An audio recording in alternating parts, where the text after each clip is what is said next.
zero ang PhilHealth, sa technical working group pa lang, dapat sinasabi na yun.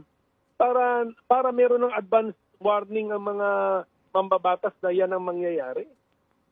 Di baliwala rin yung big panel to big panel, para rin naging small panel, mas masama pa. Kasi hindi pa mga mambabatas yung technical working group na yun.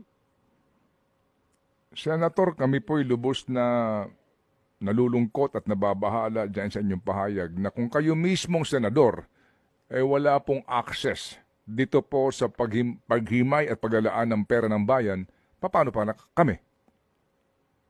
Correct, walang improvement. Kung akala natin, dati big panel to small panel, maraming umangal, nag-object. Ngayon, big panel to big panel, pero may technical working group sa gitna. Walang improvement. Yan lang ang masasabi ko. Wala namang improvement. Kasi ang improvement